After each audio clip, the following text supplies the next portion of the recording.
ನಮಸ್ಕಾರ ಎಲ್ಲರಿಗೂ. ನಾವು ಇವತ್ತು ಸಂವಿಧಾನದಲ್ಲಿ ರಾಷ್ಟ್ರಪತಿಗೆ ಕೊಟ್ಟಿರ್ತಕ್ಕಂಥ ಕ್ಷಮಾದಾನದ ಅಧಿಕಾರಗಳ ಬಗ್ಗೆ ಡಿಸ್ಕಷನ್ ಮಾಡೋರಿದ್ವಿ. ಯಾವ ಅಧಿಕಾರ? ಕ್ಷಮಾದಾನ.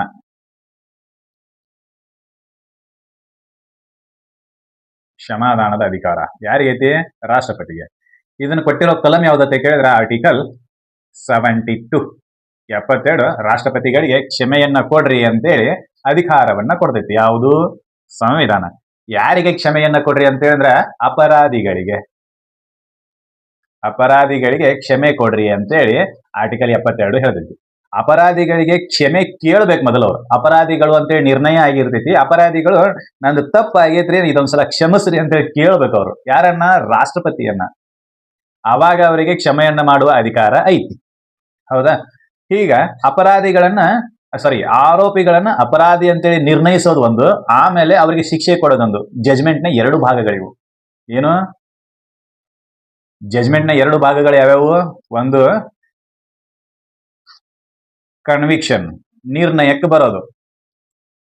ಏನು ನಿರ್ಣಯ? ಇವ ತಪ್ಪು ಮಾಡ್ಯಾನೋ ಅಥವಾ ಇಲ್ಲೋ, ತಪ್ಪು ಮಾಡಿದಾನೋ ಅಥವಾ ಇಲ್ಲೋ ಅನ್ನೋದನ್ನ ನಿರ್ಣಯಕ್ಕೆ ಬರೋದು. ಯಾರು ಬರಬೇಕು? ಜಡ್ಜಸ್ ಬರಬೇಕು. ಯಾರು ಬರಬೇಕು? ಜಡ್ಜಸ್. ನ್ಯಾಯಮೂರ್ತಿಗಳು ತೀರ್ಮಾನಕ್ಕೆ ಬರಬೇಕು, ನಿರ್ಧಾರಕ್ಕೆ ಬರಬೇಕು. Coming to the conviction, whether the person is counted guilty or not. ಆರೋಪಿ ತಪ್ಪು ಮಾಡ್ಯಾನೋ ಇಲ್ಲೋ ಅನ್ನೋ ನಿರ್ಣಯಕ್ಕೆ ಬರಬೇಕು. ಯಾರು? ಜಡ್ಜ್. ನಿರ್ಣಯಕ್ಕೆ ಬಂದ ನಂತರ ತಪ್ಪು ಮಾಡಿದ್ದ ಅಂತಂದ್ರೆ ಹಿ ವಿಲ್ ಬಿ ಪನಿಷ್ಡ್. ತಪ್ಪು ಮಾಡಿದ್ದ ಅಂತಂದ್ರೆ ಅವನಿಗೆ ಶಿಕ್ಷೆ ಆಗಬೇಕು. ತಪ್ಪು ಮಾಡ್ಯಾನ ಅಂತೇಳಿ ನಿರ್ಣಯಕ್ಕೆ ಬಂದ ನಂತರ ಶಿಕ್ಷೆಯನ್ನ ಕೊಡಬೇಕು. ತಪ್ಪು ಮಾಡಿಲ್ಲ ಅಂತೇಳಿ ನಿರ್ಣಯಕ್ಕೆ ಬಂದ ನಂತರ ಇವನ್ನ ಬಿಡುಗಡೆ ಮಾಡಬೇಕು. ಹೌದಾ? ಇದು ಜಜ್ಮೆಂಟ್ನ 2 ಭಾಗ. ಈ ಪನಿಷ್ಮೆಂಟ್ದೊಳಗೆ ಮತ್ತೆ 2 ವಿಧ. Nature of the punishment. ಪನಿಷ್ಮೆಂಟ್ನ ಸ್ವಭಾವ ಏನು? ಸಾದಾ ಶಿಕ್ಷೆ ಆಗೈತೋ ಏನು ಕಠಿಣ ಶಿಕ್ಷೆ ಆಗೈತೋ? Whether it is simple imprisonment or rigorous imprisonment. Nature. ಆ ನಂತರ ಕ್ವಾಂಟಮ್ ಡಿಸೈಡ್ ಆಗಬೇಕು. ಕ್ವಾಂಟಮ್ ಅಂದ್ರೆ 1 ವರ್ಷನೋ 2 ವರ್ಷನೋ 7 ವರ್ಷನೋ ಜೀವಾವಧಿನೋ, ಅಥವಾ capital punishment. Capital means execution of the person, ಮರಣದಂಡನೆ. ಹೌದಾ? ಇಲ್ಲಿ ರಾಷ್ಟ್ರಪತಿಗೆ ಇರ್ತಕ್ಕಂಥ ಪ್ಯಾರ್ಡನ್ ಪವರ್ಸ್, ಕ್ಷಮಾದಾನದ ಅಧಿಕಾರಗಳು ಇವೆರಡನ್ನು ಒಳಗೊಂಡಿರ್ತೈತಿ. ಯಾವ್ದನ್ನ? ಕನ್ವಿಕ್ಷನ್, ಪನಿಷ್ಮೆಂಟ್, ಇವೆರಡನ್ನೂ ಕ್ಷಮೆ ಮಾಡುವ ಅಧಿಕಾರವನ್ನ ರಾಷ್ಟ್ರಪತಿಯ ಕ್ಷಮಾದಾನದ ಅಧಿಕಾರ ಹೊಂದಿರ್ತೈತಿ.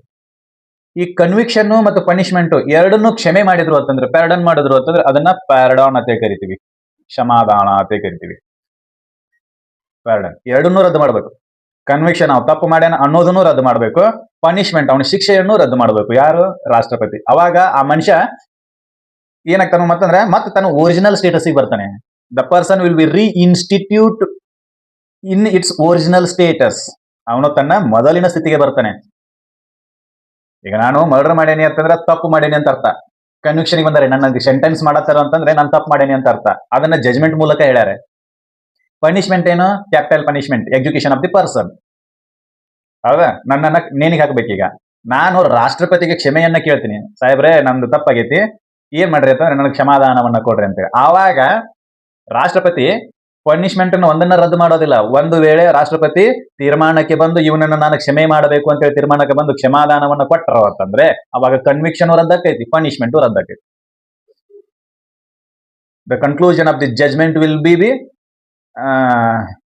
ಏನಂತೀರಿ ಅದಕ್ಕೆ? ರದ್ದಾಕೈತಿ. ಆಮೇಲೆ ಪನಿಷ್ಮೆಂಟ್ ಕೂಡ ರದ್ದಾಕೈತಿ.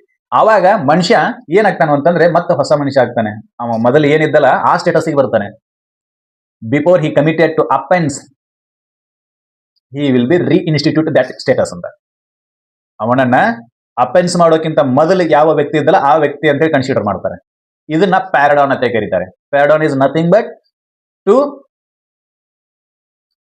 nullify the conviction and punishment given by the judges in their judgment.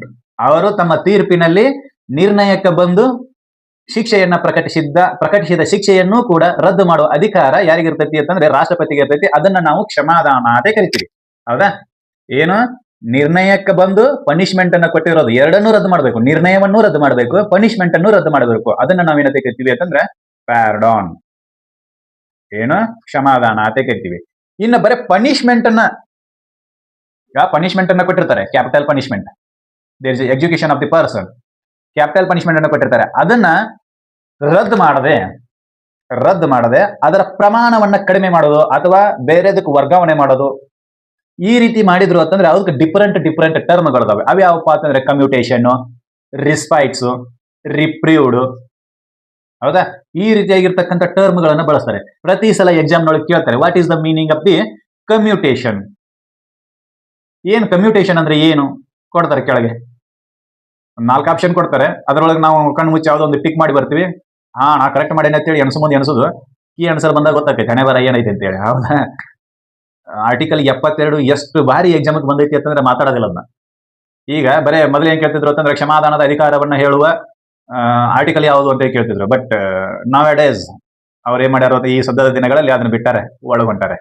ಎಲ್ಲಿ what is the meaning of pardon, what is the meaning of commutation, what is the meaning of suspend, what is the meaning of respites, what is the meaning of reprieved, ಇಲ್ಲಿಗೆ ಬಂದಾರೆ.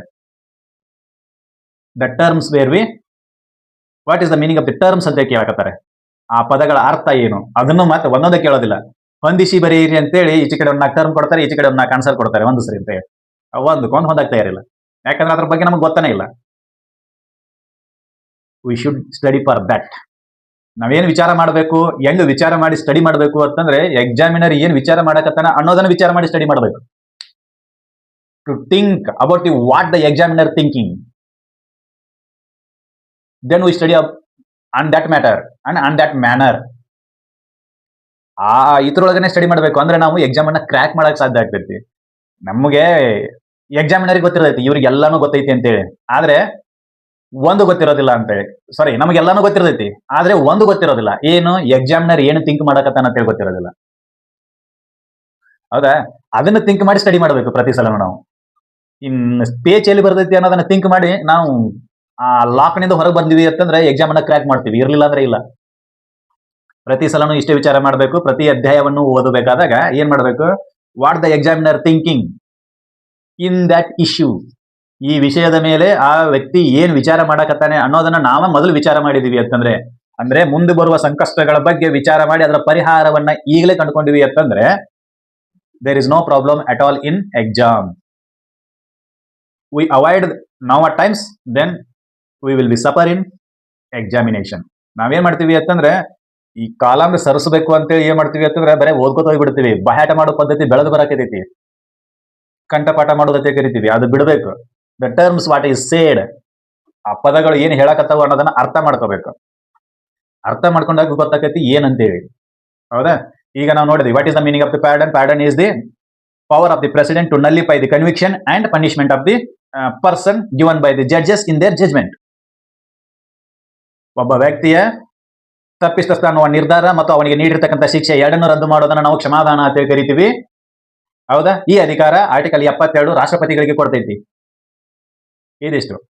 ಇದೇ ಅಧಿಕಾರವನ್ನ ಮತ್ತೆ ಯಾರಿಗೆ ಕೊಡ್ತೈತಿ ಅಂತ ಕೇಳಿದ್ರೆ ಆರ್ಟಿಕಲ್ 161 ರಾಜ್ಯಪಾಲರಿಗೆ ಕೊಡ್ತೈತಿ. ಆದ್ರೆ ರಾಜ್ಯಪಾಲರಿಗೂ ಮತ್ತು ರಾಷ್ಟ್ರಪತಿಗಳಿಗೂ ಒಂದೇ ಡಿಫರೆನ್ಸ್ ಇರ್ತೈತಿ. ಅದನ್ನ ಹಿಂದಿಗಡೆ ಚರ್ಚೆ ಮಾಡೋಣ. ಈಗ ಸರ್ ಪ್ಯಾರಡನ್ ಪವರ್ ಅಂದ್ರೆ ಇದು ಒಂದೇ ಅನ್ನತ್ತೆ ಕೇಳಿದ್ರೆ ಇಲ್ಲ. ಸಸ್ಪೆನ್ಷನ್ ಆಫ್ ದಿ ಪನಿಷ್ಮೆಂಟ್, ಶಿಕ್ಷೆಯನ್ನ ಅಮಾನತ್ತಲ್ಲಿಡೋದು, ಆಮೇಲೆ ಕಮ್ಯೂಟೇಷನ್, ಆಮೇಲೆ ರಿಪ್ರೀವ್, ಆಮೇಲೆ ರಿಸ್ಪೈಟ್. ಇವು 5 ರೀತಿ ವಿಧಗಳಿದಾವೆ. ಪ್ಯಾರಡನ್, ಸಸ್ಪೆನ್ಷನ್, ಕಮ್ಯೂಟೇಷನ್, ರಿಪ್ರೀವ್, ಆಮೇಲೆ ರಿಸ್ಪೈಟ್. This is 5 types of the pardon powers the president will have. What are they? ಅವು ಏನು ಗೊತ್ತಾಗಬೇಕಲ್ಲ, ಅದ್ರ ಮೀನಿಂಗ್ ಏನಂತ ಗೊತ್ತಾಗಬೇಕಲ್ಲ. ಅವ್ ಮೀನಿಂಗ್ ಏನಂತ ಗೊತ್ತಿರಲಿಲ್ಲ ಅಂತ ನಾವು ಕಣ್ಣು ಮುಚ್ಚಿ ಟಿಕ್ ಮಾಡಿ ಬರ್ತೀವಿ, ನಮಗೂ ಗುಂಡು ಬಿದ್ದು ಬೀಳ್ತಾವೆ, ಕಣ್ಣು ಮುಚ್ಚೆ ಗುಂಡು ಬೀಳ್ತವೆ. ಯಾಕೆ ಸೆಲೆಕ್ಷನ್ ಆಗಿಲ್ಲ ನನಗೆ ಗೊತ್ತೈತ್ರಿ ಸರ್. 5 ರೀತಿ ಕ್ಷಮಾದಾನದ ಅಧಿಕಾರಿಗಳದಾವು. ಕ್ಷಮೆಯನ್ನ ಕೊಡೋದು, ಕಮ್ಯೂಟೇಷನ್ ಮಾಡೋದು, ಸಸ್ಪೆಂಡ್ ಮಾಡೋದು, ರಿಪ್ರೀವ್ ಮಾಡೋದು, ರಿಸ್ಪೈಟ್ ಮಾಡೋದು. ಇನ್ ವಾಟ್ ಸರ್ಕಮ್ಸ್ಟಾನ್ಸಸ್, ಯಾವ ಕ್ಷಣದೊಳಗೆ ಅದನ್ನ ರಾಷ್ಟ್ರಪತಿ ಆ ರೀತಿ ನಿರ್ಣಯಗಳನ್ನ ತಗೋತಾರೋ ಎಲ್ಲಿದ ತಿಳ್ಕೊಬೇಕಲ್ಲ ಅದನ್ನ. Article 72 clarifies that the president has a power to suspend the punishment, pardon the punishment, reprieve the punishment, respite the punishment. What is the meaning of the suspension with regards to the punishment? What is the meaning of the pardon with regards to the punishment? What is the meaning of the commutation with regards to punishment? ಏನದು ಬೇಕಲ್ಲ. Without that without knowing the meaning of the terms by heart ಮಾಡಿದ್ರೆ ಉಪಯೋಗ ಇಲ್ಲ. That is an important thing. ಹೌದಾ? ಕ್ಷಮೆಯನ್ನ ಪ್ಯಾಡನ್ ಅನ್ನ ಯಾವ ಟೈಮ್ನೊಳಗೆ ಕೊಡ್ತಾರೆ ರಾಷ್ಟ್ರಪತಿ? ಶಿಕ್ಷೆ ಆದಾಗ ಕೊಡ್ತಾರ, ಶಿಕ್ಷೆ ಆಗೋಕ್ಕಿಂತ ಮೊದಲು ಕೊಡ್ತಾರ? Whether it is clears about the whether it is clear by this constitution or other things. ಈ ವಿಷಯವನ್ನು ಸಂವಿಧಾನ ಎಲ್ಲಾದ್ರೂ ಸ್ಪಷ್ಟಪಡಿಸ್ತೈತಿ? ಬೇಕಲ್ಲ. ಸ್ಪಷ್ಟಪಡಿಸ್ತಿತ್ತು ಅಂತಂದ್ರೆ ಯಾವ ಕಲಂನೊಳಗೆ ಹೇಳ್ತೈತಿ? ಶಿಕ್ಷೆ ಆಗೋಕ್ಕಿಂತ ಮೊದಲು ಅಂದ್ರೆ ವಿಚಾರಣಾ ಸ್ಥಿತಿಯಲ್ಲಿದ್ದಾಗೂ ಕೂಡ ಪ್ಯಾಡನ್ ಮಾಡಬಹುದಾ? ಕ್ಷಮೆಯನ್ನ ಕೊಡಬಹುದಾ? ಅಥವಾ ವಿಚಾರಣೆ ಮಾಡಿ ಅವನು ತಪ್ಪಿತಸ್ಥ ಅಂತ ಹೇಳಿ ತೀರ್ಮಾನಕ್ಕೆ ಬಂದ ನಂತರ ಶಿಕ್ಷೆಯ ಇದನ್ನ ರದ್ದು ಮಾಡಬಹುದಾ? ಎಲ್ಲಿದೆ ಅದು ಗೊತ್ತಾಗ್ಬೇಕಲ್ಲ. Whether the president can offer the pardon in the trial stage or in the conviction stage.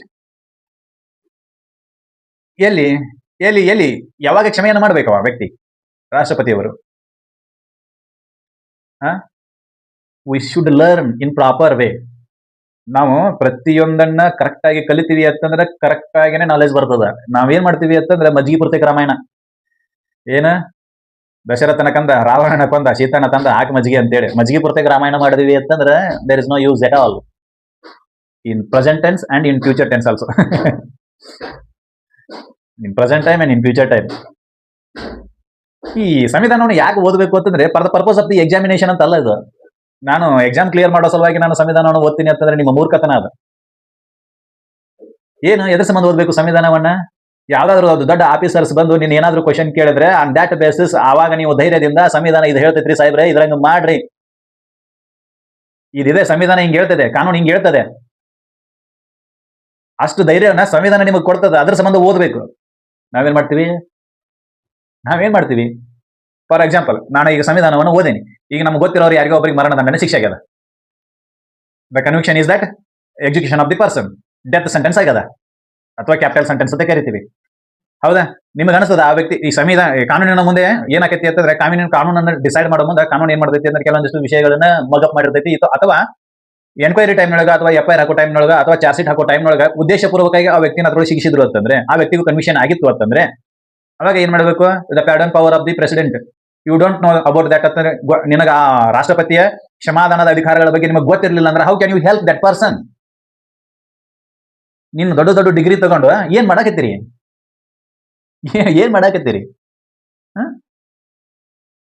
ನಾವ್ ಅದಕ್ಕೆ ಹೇಳೋದು, you should learn in proper way.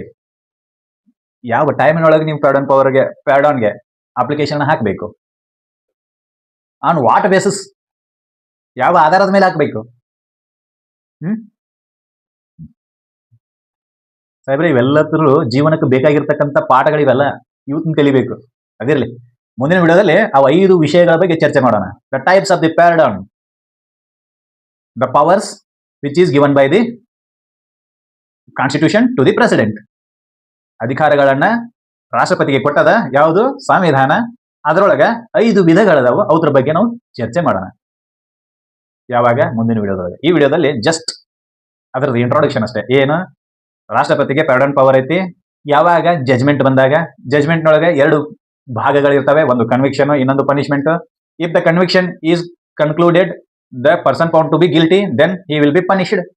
ಯಾವಾಗ ವ್ಯಕ್ತಿ ತಪ್ಪಿತಸ್ಥ ಅಂತ ಹೇಳಿ ಗೊತ್ತಾಗ್ತಾನೋ ಅವಾಗ ಆರೋಪಿ ಇದ್ದವ ಅಪರಾಧಿಯಾಗಿ ಕನ್ವರ್ಟ್ ಆಗ್ತಾನೆ. ಅಪರಾಧಿಗೆ ಶಿಕ್ಷೆಯನ್ನು ಕೊಡಲೇಬೇಕು. ಇನ್ punishment has a 2 types, 2 parts. One is nature, another is quantum. Nature is in simple or rigorous. Quantum is decided by the judgment, decided by the judge in their judgment. How much punishment we will impose on that person. ಎಷ್ಟರ ಮಟ್ಟಿಗೆ ನಾವು ಆ ವ್ಯಕ್ತಿಯನ್ನ punishment ಮಾಡಬಹುದು, ಶಿಕ್ಷೆಗೆ ಒಳಪಡಿಸಬಹುದು. ಈಗ murder ಮಾಡ್ಯಾನು ಅಂತಂದ್ರೆ ಎಲ್ಲರಿಗೂ ಏನ್ ಮಾಡೋದಿಲ್ಲ, ಗಲ್ಲಿಗೆ ಹಾಕೋದಿಲ್ಲ. ಕೆಲವೊಂದಿಷ್ಟು ಮಂದಿಗೆ ಲೈಫ್ ಇಂಪ್ರಿಸನ್ಮೆಂಟ್ ಆಗಿ ಜೀವಾವಧಿ ಶಿಕ್ಷೆ ಆಗಿರ್ತೈತಿ. ಇನ್ನು ಕೆಲವೊಂದಿಷ್ಟು ಮಂದಿಗೆ 7 ವರ್ಷ ಕಠಿಣ ಶಿಕ್ಷೆ ಆಗಿರ್ತೈತಿ. 7 ವರ್ಷದ ನಂತರ ವ್ಯಕ್ತಿ ಹೊರಗೆ ಬರ್ತಾನೆ. ಜೀವಾವಧಿ ಶಿಕ್ಷೆ ಅನುಭವಿಸೋ ಸಾಯಿ ತನ್ಕೊಂಡು ಜೈಲ್ನಾಗ ಇರ್ತಾನೆ. ಇನ್ನು ಎಜುಕೇಶನ್ ಶಿಕ್ಷೆಯನ್ನು ಕೊಟ್ಟಿದ್ರು ಅಂತಂದ್ರೆ, ಕ್ಯಾಪಿಟಲ್ ಪನಿಷ್ಮೆಂಟ್ ಅನ್ನು ಕೊಟ್ಟಿದ್ರು ಅಂತಂದ್ರೆ ಒಂದು ಟೈಮ್ ಡಿಸೈಡ್ ಮಾಡಿ ಅವ್ನು ಹ್ಯಾಂಗಿಂಗ್ ಮಾಡ್ತಾರೆ, ಗಲ್ಲಿಗೆ ಹಾಕ್ತಾರೆ. ಒಂದೇ ರೀತಿ ಮರ್ಡರ್ ಮಾಡಿರ್ತಕ್ಕಂಥ ಒಂದೇ ಅಫೆನ್ಸ್ಗೆ ಈ ರೀತಿಯಾಗಿರ್ತಕ್ಕಂಥ ಶಿಕ್ಷೆಯನ್ನ ಕೊಡ್ತಾರೆ. ಕ್ವಾಂಟಮ್. ಹೌದಾ? ಕ್ವಾಂಟಮ್ ಅನ್ನ ಡಿಸೈಡ್ ಮಾಡೋದು ಯಾರು? ಜಡ್ಜಸ್. ಎಲ್ಲಿ? ತಮ್ಮ ಜಜ್ಮೆಂಟ್ ನಲ್ಲಿ. ಹೌದಾ? ಯಾವ ಪಾರ್ಟ್ ನಲ್ಲಿ? ಜಜ್ಮೆಂಟ್. ಯಾವ ಪಾರ್ಟ್ ನಲ್ಲಿ? The punishment part of the judgment ಅಲ್ಲಿ. ಹೌದಾ? ಇದಿಷ್ಟು ಗೊತ್ತಿರಬೇಕು. ಇನ್ನ ಇವುಗಳ ಆಧಾರದ ಮೇಲೆ ನೀನು ಏನ್ ಮಾಡಬೇಕು?